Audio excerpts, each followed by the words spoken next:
Morning all. Back again this week. Unfortunately without Nicola, who's on holiday. So if you only tuned in for Nicola, please leave now. It's all good. Otherwise, thanks for joining today for the fourth of 5 webinars with the Chamber of Commerce. Today we're talking about honesty in facing your business problems. Actually, I should put this on the screen, which I forgot to do because Nicola isn't here.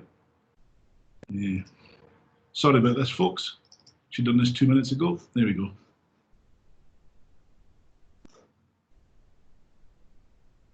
It's just loading now. Just take 1 second.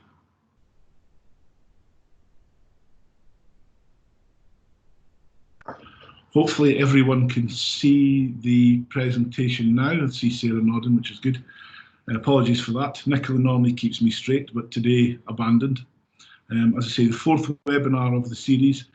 Today, we're going to talk about honesty in facing your business problems. For a variety of reasons, it's quite a personal thing for me that we picked this topic some weeks ago. So about 8 or 9 weeks ago, we picked this for various reasons. And also right now, in the middle of the COVID thing, the temptation for people to take shortcuts and things like that. So we'll go on to that in a wee second. For those of you who have not been here before, and I think everyone has, we'll just quickly run through Carrick Management.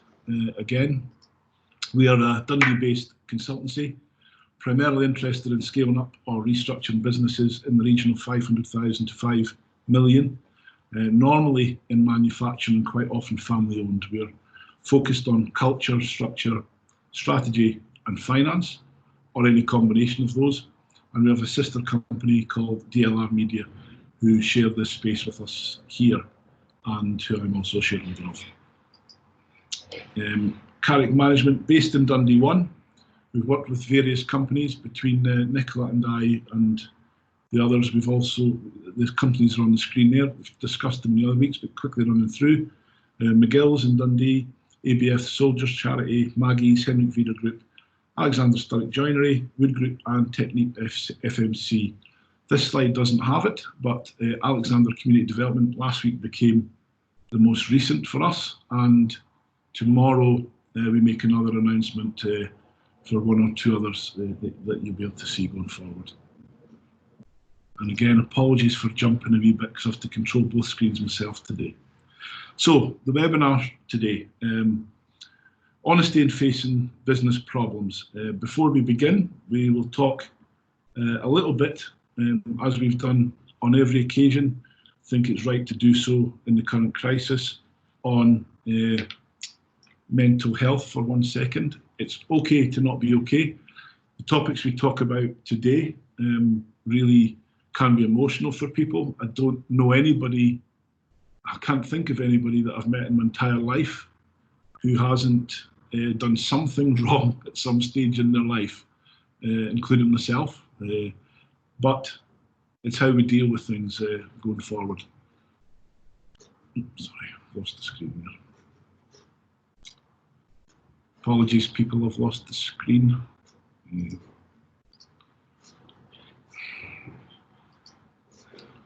Can't see a thing here, so you have to bear with me a second. It's back on. Sorry about that. Few mental health charities there for everyone or anyone who requires them. SAM in Scotland, the CAM, we've got a big advertising campaign on just now. Mind and Rethink Mental Illness. You're not alone. If you need help, please contact one of these organisations. It's very important to recognise the struggle that people are having in this time, and I can't stress enough. If you have any queries on that, please give us a shout, and I know that the Chamber of Commerce will also take calls on that topic and point in the right direction. Okay, we'll begin with the presentation now. So, honesty, it's not always easy in the real world. For example, no one likes delivering bad news, and we always have to be mindful of how we react to that or how that's received in the workplace. It could be the work culture. It's important that you place honesty high up in the values of the business, so your employees can feel both empowered and validated. Trust, a key method for trust within your businesses is simply with your employees and how the culture pervades right through the business.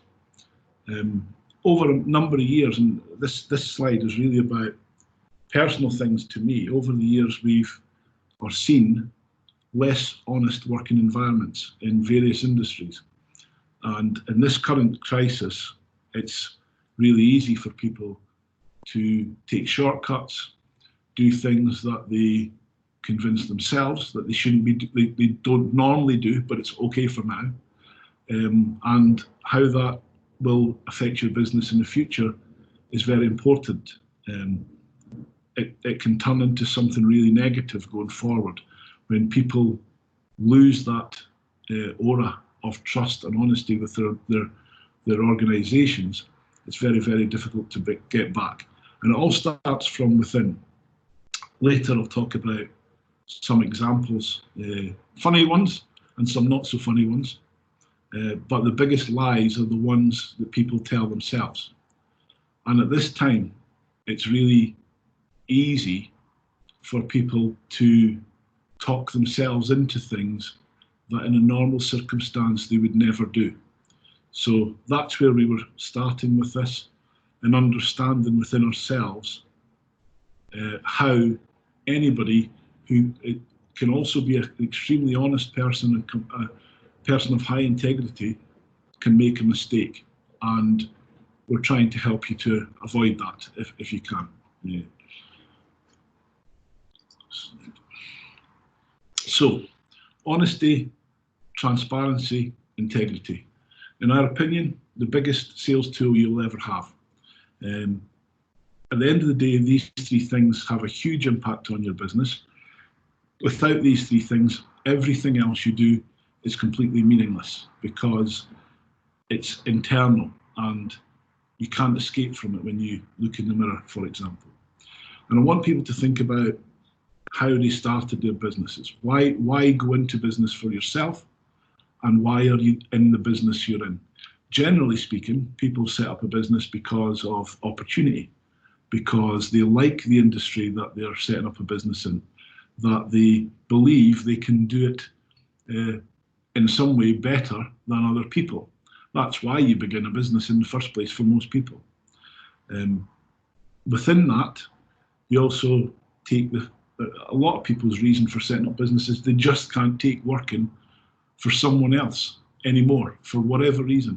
But quite often it's one of these three things that they're not happy with the level of honesty, transparency and integrity within an organisation.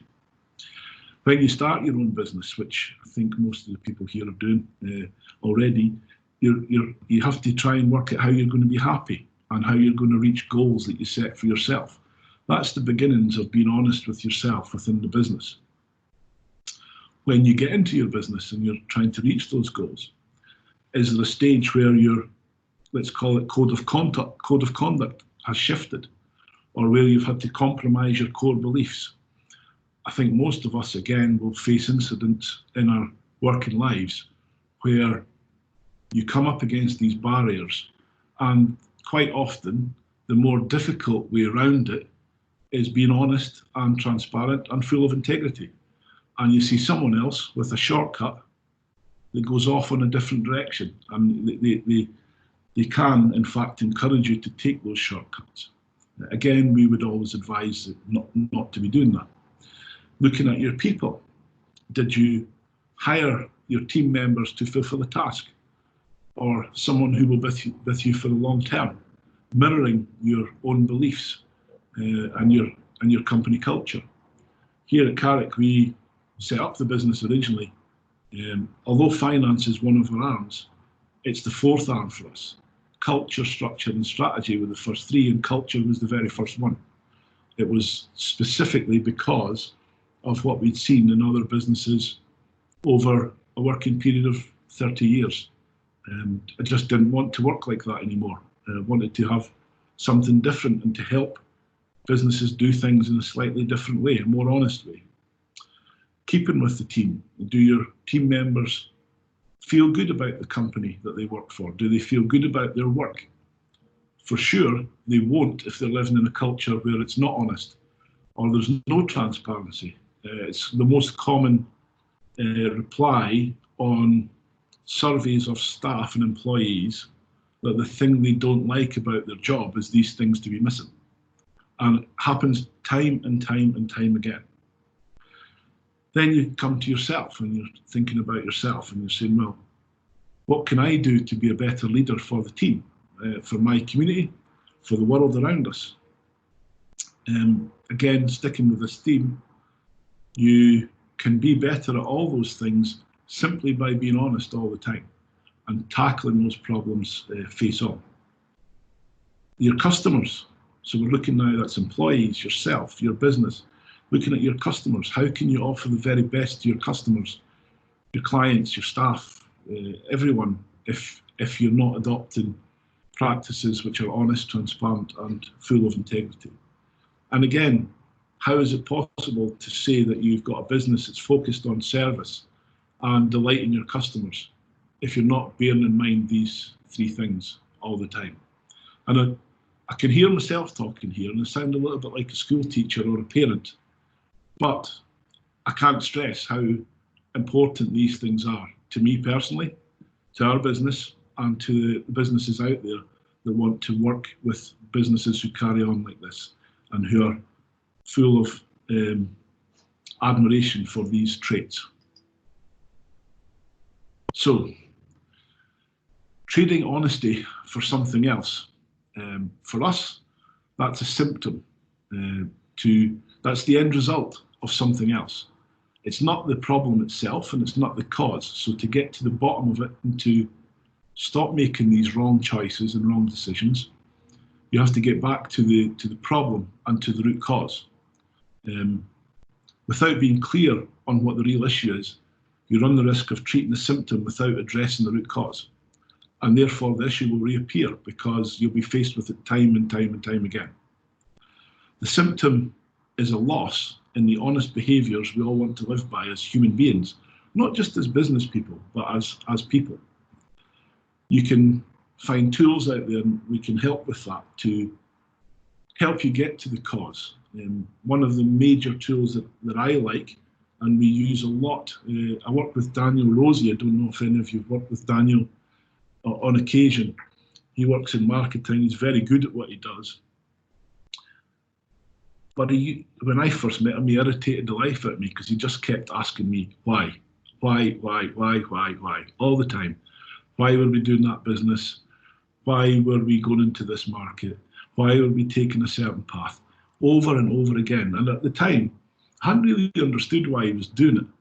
But at the end, he's able to come away with a sheet of paper that knows everything about you and actually knows more of the reason of why you're doing things than maybe you understood yourself. And that happens exactly the same way when you're looking at honesty as a symptom instead of an actual problem. You're looking at it as an end result. Why do people be dishonest? It's often not just to get ahead. There are some greedy people out there. There are some chancers, some liars, some cheats, all over the place. But quite often ordinary people turn to dishonesty. And you would think, you read it in the paper, you see things that have happened, benefit fraud, someone who's conned the company they work for, they've done something stupid. The things that cause that are things like fear, money problems, competition, anxiety. They all come out, and the timing of this is pretty good for a good time to discuss this, because at a time of crisis, all these easy options to get out of your problem appear. It could be as simple as a topic in the papers just now, furloughing people and having them work at the same time. That is dishonest. And you know, some people, I've heard it in some businesses that you talk to, that the people are still working and they're claiming the furlough money. These people would never think of committing benefit fraud. It's absolutely bizarre, some of the things that happen in a time like this. So again, ask yourself why, if you're thinking of doing one of these things, ask yourself over and over again, Why are you doing it? What's the reason for you doing it? Why would you even consider that path? And quite often you'll get to the root cause and not do it. I haven't, as I said earlier, I haven't got Nicola keeping check on me, so if I'm rushing ahead here, please just bear with me. So sometimes we lose our way. As businesses, as people, nobody's perfect. I'm not here to sit and tell everybody that they have to be some kind of Puritan. It's not it's not normal in life. These challenges come your way. In business, we talk about changing things to give yourself a competitive advantage. So you can change your price, your quality, the delivery of your goods, whatever it happens to be, or services. And you can mold those things to be whatever you want them to be. They can be the best, they can be the second best. But we would warn that you can never compromise your integrity and your honesty, because once you've done it once, it's nearly impossible to get it back. There was research by a firm called Worthland Worldwide, and they conducted a survey. Let me tell you a couple of numbers from that survey. 74% of people choose to buy a company's stock based on the ethicality of the company. So 3/4 of people are investing in businesses simply because they behave in an honest, transparent, ethical way. 80% of people in that survey chose to purchase services and products from a company based only on their ethicality. So looking at how they do business, what markets they do business in. What is the consequence of giving up your integrity? Well, financial fortunes can be compromised, business relationships can be ruined, businesses collapse, all because of some level of workplace dishonesty, both internally and externally. And I was talking with my colleagues earlier on about, I'm having a look here to see who's old enough to remember this. Does anyone remember Gerald Ratner and his crazy statement about his jewellery? You know, up to that point, he was clearly being dishonest. The first time he was honest, he killed his business. But he was only killing the business because he'd been dishonest that long. He really hated the product and he despised the people. And he came out and said it in a rare peak of honesty. And, you know, I suppose you could say in that case it wasn't very clever of him, to be honest, but he built his business on a lie and a fake. And what's happened there is what actually happens in business when it happens. People build a false persona. They create something that they're not, and the primary thing behind that is the dishonesty. They're living out a non-existent persona, and that's very difficult. In fact, psychologically, it can cause depression, anxiety, and a general sense of mistrust of that person. Most of us have a belief that when we talk to someone, we can get a fair measure of their personality. Actually, in a room, this is quite difficult with the video because you don't get to have the feeling as you are normally. But you build your businesses based on, one of the things that I was thinking earlier this morning, I was driving in, it's not in the notes here, so I'll just talk about this briefly. Quite often you hear in business, it's not personal, it's business. Bullshit. All business is personal because it's built on relationships, it's built on trust. And the minute someone says to me, this is not personal, it's business, I always think I don't trust them anymore, because it means they're going to do anything they can to get ahead in their business. The lie and the mistrust can lead to complexities. As we all know, and we talk to our kids, we tell our kids this when they're small. When you tell a lie or create some kind of falsehood, it's very much like the R number we see on the news every evening at the moment, or for the last number of weeks. One lie results in another lie to cover it up. Quite often that R number is 2. So every lie it's passing on to 2 people. And it just goes on and on and on, or 2 lies. And it just really gets massively big. So they keep having to tell more and more lies. It's a kind of ethical slippery slope. When that's covered up, they need to keep covering up to avoid detection. That's not a good idea. The consequences are always worse if it's detected in the future, because there's so many things behind it. The web of deception becomes unmanageable, and that's both internally and externally. It's not simply about being dishonest in your business dealings. It's about how you go about your day-to-day life within your business, within your team, building that trust and that confidence in the leaders. In 2020, it's a little bit different from the old days where they might have got away with it in the 50s or 60s. Email threads, paper trails, the internet, social media, all of it explodes, and more and more people can get to the truth more and more quickly now than they could in any point in history. There's no chance that these things can keep going and keep going and keep going. You see it now with some of these nasty court cases that happen in America especially, but also happening in the UK with people who did things in the past. It's nearly impossible for them to cover up now. 30 people come forward. As soon as it's announced once, 30 people jump out from behind the curtain, and they're there. They're telling what's happened. So that trust and those lies, it can't be covered up. As a result, it's nearly impossible to restore trust to its original place. The behaviour, the deceptive behaviour of mistrust can be very contagious. And employees usually follow, if you talk with teams, employees usually follow a particular falsehood or lie in groups. They actually, the human behaviour of it's quite interesting, where you see groups behaving in the same way. Particular sales teams, particular buying teams, whatever it happens to be. And when that goes through a business, reputation can be ruined. It's not a matter of if your lies will be discovered or your dishonesty will be discovered, it's when. And when it does, it will destroy your business. Instead of building an empire of strong work ethics, business leaders can face ruin, be a laughingstock, or even end up in jail. Just like trust, it's very difficult to recover from a ruined reputation on misconduct, lack of ethics, and dishonesty. And ultimately,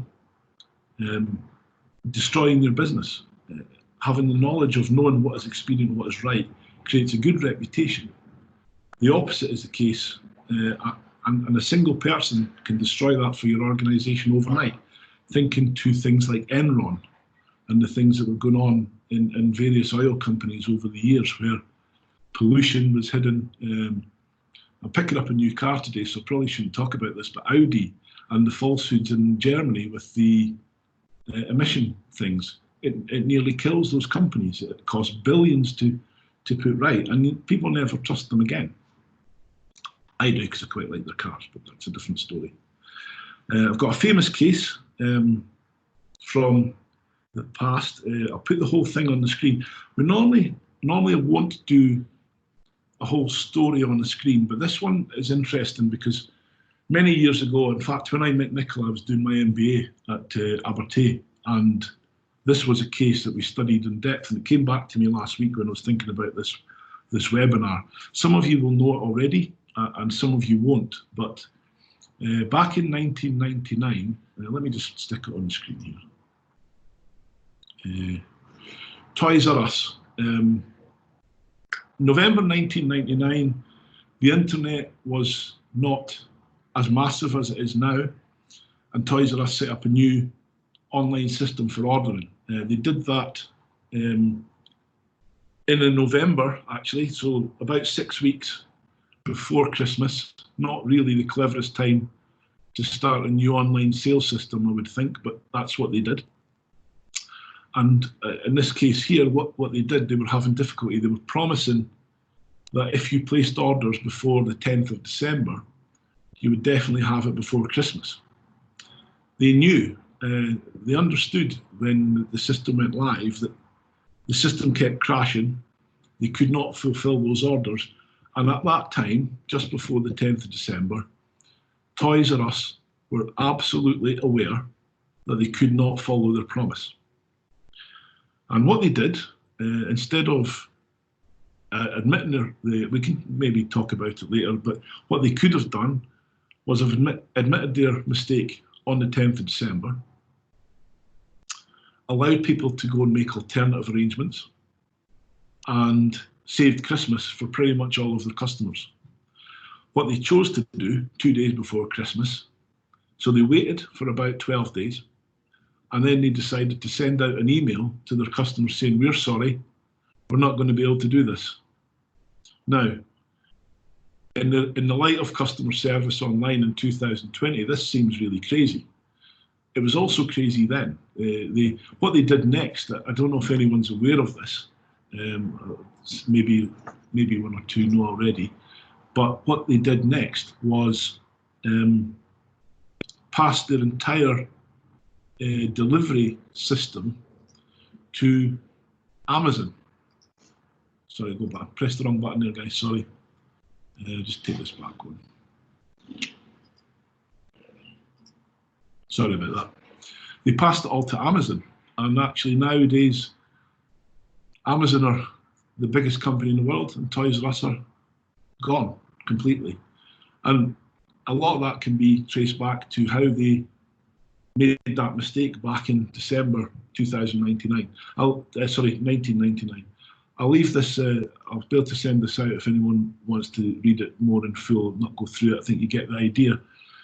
The thing here was they just weren't honest at the beginning. And there are many companies who faced the same thing. Now, up to now, I've mostly been talking about external things. And the reason that I'm talking about it in that way is it's not an easy topic for people. And the idea of this particular webinar was to talk to businesses directly within this area and advise that no matter how difficult things are at the moment or how tricky things are for your business, whether it be financially through lack of potential income coming forward, please just seek help through companies like our own, through the Chamber of Commerce. I'll even give a shout out to Business Gateway today because I'm so keen for people to go to the right places on this. You know, find the help. Don't take the shortcuts. Don't kill your businesses with dishonest behaviour, and don't compromise yourself, because in the end, you have to get up every morning and look in the mirror, and everyone knows when.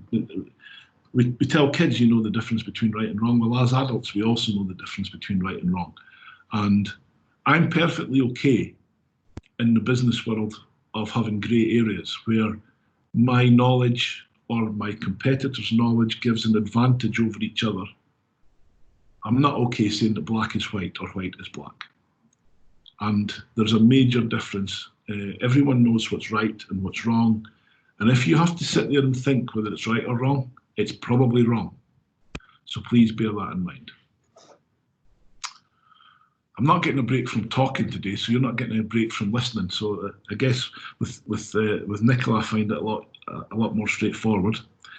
So if we go on to the next slide, sorry about that. Internally, now I'm not going to ask people to do this here and now because it's a little bit unfair to air things in public. You're more than welcome to contact us and talk it through or come by for a coffee. We can almost manage that from 2 meters away at the moment. Why are we talking about this right now? Many business, again, going back to the beginning, many businesses are in difficulty.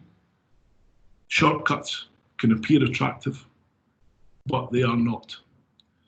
I'd like you to try and internally discuss with yourself, could be internal here, or internally with your teams. Have a look at what you're doing for your business practices. And I'm not talking about digging into your strategies and doing all these things. Just look at the honesty within your organisation, within yourself, within your colleagues. Have conversations that inquire of each other, which and also advocate your ideas. Ask others what they think about the topic that you're thinking about, and that will help you avoid being blindsided later and making wrong choices. Leaders need to advocate, then inquire and repeat as needed. Conversations can happen openly on the most important of issues, your company's strengths, your obstacles to performance, and what you can do in an honest way to get around those and not take the dishonest option. Really think about how you're approaching all the tricky situations you're fearing right now, because there's ways around nearly everything. And how you decide to get out of that will decide your future. And again, I realise I'm talking to people who I don't know whether they're facing these issues right now. I'm taking a guess that half of us are and half of us aren't. But when you face those difficult times, please make the right choices. To complete on this part, you can get lots of help. We've discussed that in the previous webinars. There are many avenues you could go down, and again, on this one occasion, I'll give a shout out to Business Gateway. We always give a shout out to the Chamber of Commerce and companies like ourselves and any other consultancy in the City of Dundee. We're not trying to direct you towards us today on this topic. Please just ask someone if you're in doubt. And we're also willing to take your calls and give you help to point in the right direction. I'll finish off for now just with our usual closes. This was the 4th of 5 webinars. Apologies again, it was only me going on today. I usually like listening to Nicola personally, and she has some good things to say, but it was only myself today. Next week, in 2 weeks' time, we answer all the questions that have come up in between. And in the circle of honesty, if we don't have enough questions, we're going to make up our own from the webinars from the last 4 or 5 weeks and ask the questions and answer them. Nicola would like us to do a kind of double act. We're hoping that more people will ask questions than that, but again, you're all welcome to join. Sorry about this. How to get in touch with us if you have any questions through the website, again, email, give us a call. We're on LinkedIn and Twitter, although I haven't got to grips with what to do with Twitter really yet, but we're here all the time. Please give us a shout. Thanks again to Chamber of Commerce and everyone who's attended over the last 8 weeks or so. It's always nice to see everyone and follow up with whoever's got any questions. That's us for today, folks. So over to Sarah, I think, for questions. Thanks very much, Harry. We don't have any questions in the chat. I think we kind of spoke about this earlier. I thought it might be the case today. It's obviously can sometimes be quite a difficult conversation for somebody to have about, you know, their honesty and their business integrity, and you know, it might need to I guess for people to kind of realise that and then be honest with themselves as well, really. But I just kind of put something in the comments there to say, I mean, it doesn't have to be, you know, a question that you have. If you have any experiences yourself, you know, of a business that, you know, hasn't been honest, and, you know, you've kind of blacklisted them, and whether it's a supplier, whether it's, you know, I guess it's just kind of sharing experiences, and you know, maybe you've had an experience yourself where somebody hasn't been honest, but it's been dealt with in the appropriate way. I don't know if there's anybody that wants to jump in. Maybe I can jump back in for 1 second, because at the beginning I mentioned I had a couple of unsavoury items, shall we say, but there was one in particular that stuck with me the whole time. So if it's okay, if you can indulge me for a few seconds more. I worked, I have to be careful here because I suppose it's real people and I could end up in court, but it's actually true, so I wouldn't mind that at all.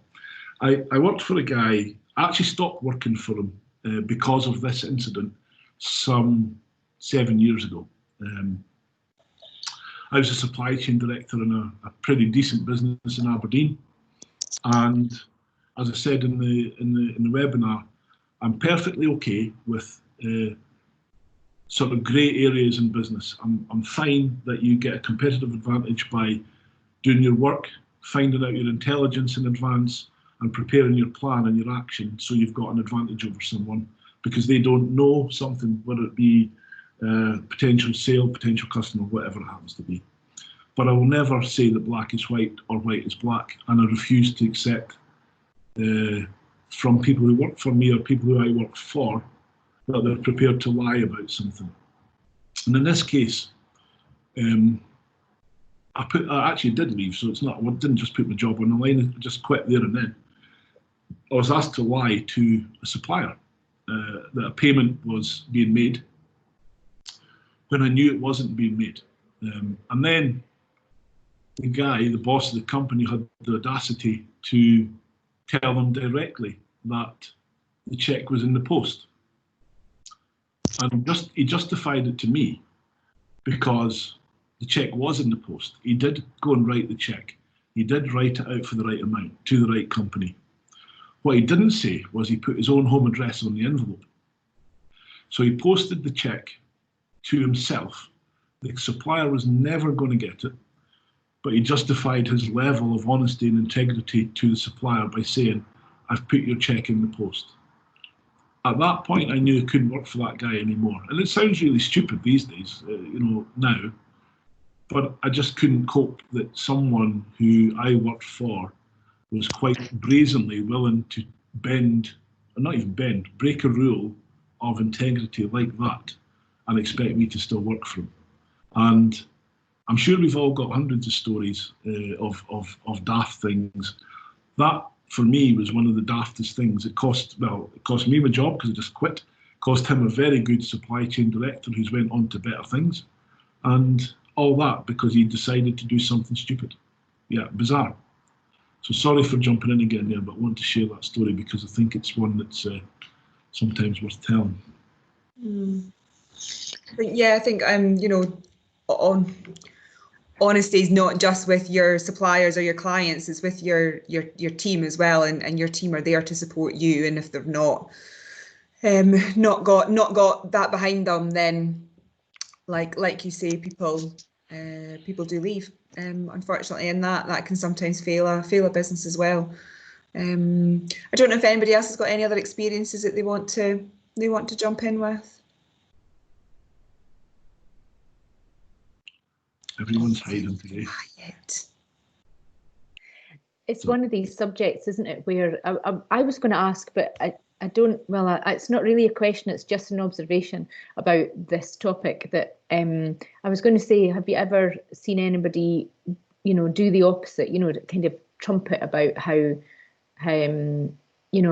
much they value honesty and how much of a difference it makes to their business. And then as soon as I was even thinking those words, I was thinking about the used car salesman that will tell the world he's honest, and then you actually know that it's the opposite. So I guess it's a bit like bad customer service, this, isn't it? Everybody thinks of you all know the really, really bad stories. And I think you take for granted when people are operating on the right side of the values that you kind of hold highly, don't you? Yeah, again, just pop it in, Alison. You've only got to look at the news and how the President of the United States behaves, and he's one of the most powerful people on earth. And I don't know anyone who trusts him at all. But there is an acceptance, I guess, in 60 million people voting for him. I don't think anybody trusted him before the election, and now it's even worse. But without getting into the politics of it, I just can't see why you would stick an X beside that guy's name. And it's not. Sometimes this so-called honesty is given as an excuse for everything. It really isn't. I struggle with it, and that's one of the reasons I spoke about mental health part at the beginning, because it's something I have a couple of times in my working career just not accepted from people and decided to go and work somewhere else because of it. And I can't be the only one thinking like that. It can't be that way, but I'm, again, happy to hear people's experiences of that offline even, just have a call and a chat. But like you say, I was talking to young Daniel was here earlier on. Young Daniel, that sounds a bit patronising, Daniel, but he's much younger than me. We were talking, and he actually said to me, what was it he said? It's okay to bluff at poker, but it's not okay to cheat.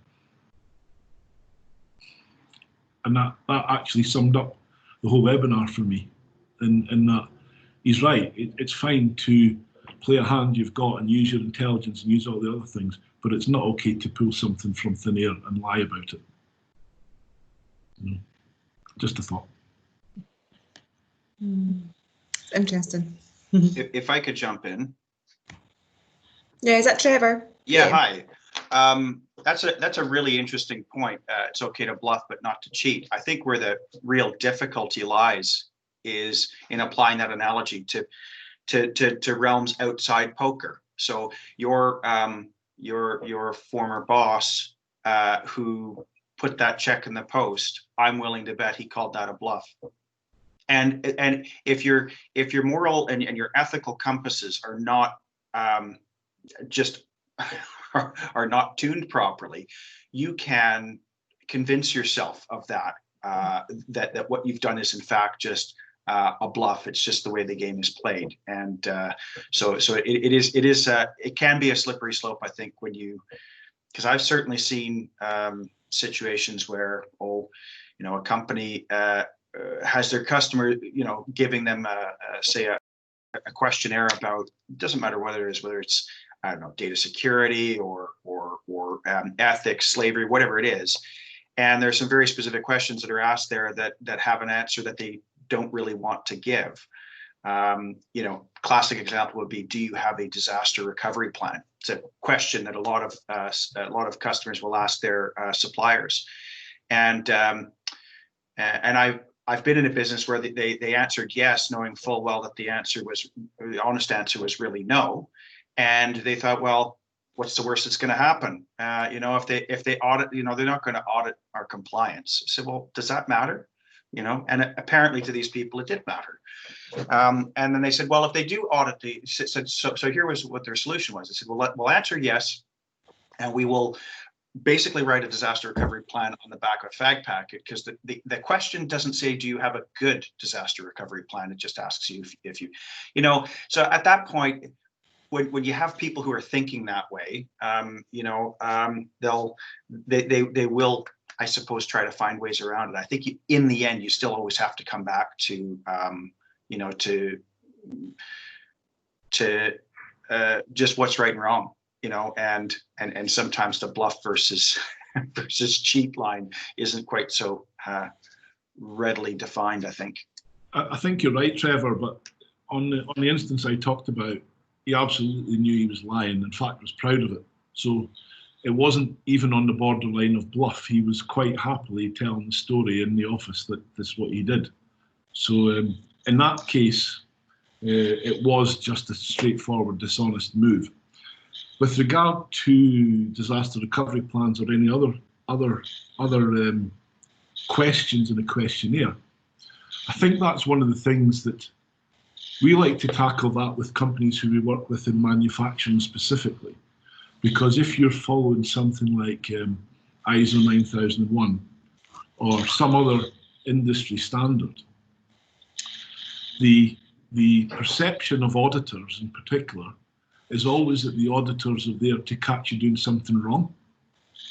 And until businesses change their mindset that they're actually there to catch you doing everything right, then it's never going to change that fear. It's a bit like people who are driving along and the police are sitting behind them in their car and they sit at 30 miles an hour as if going at 31 miles an hour is okay when the police is not there. And that is exactly the business mindset that I think we all should be working towards, that you use these audits or questionnaires or whatever to improve your business, not to cover up that your business is not doing something that is asked.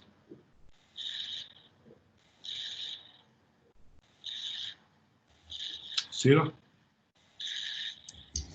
There's nothing more in the chat, Harry. Okay. Nobody's got their hands up, although Alison did have a hand up and then put a hand down. Is that Just stretching.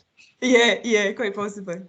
Okay, wonderful. Well, what was that? I thought today's questions might be less. It's a difficult subject though, isn't it? People, it's yeah. But anyway, it's been really good content, and hopefully a few things to kind of take back to the office and you know, have, like you say, have that discussion with the rest of the team as well. Okay, so let's end it there. Thanks again to Harry for the penultimate session. Like Harry said, the session in 2 weeks' time will be looking at your questions that you want asked. So the email address I'll drop out to everybody along with the survey. And just feel free to kind of ping those over to Harry and Nicola for discussing in 2 weeks' time. But yep, let's call it a day this morning, and we shall see you all soon. Thank you everyone for coming. Bye. Cheers.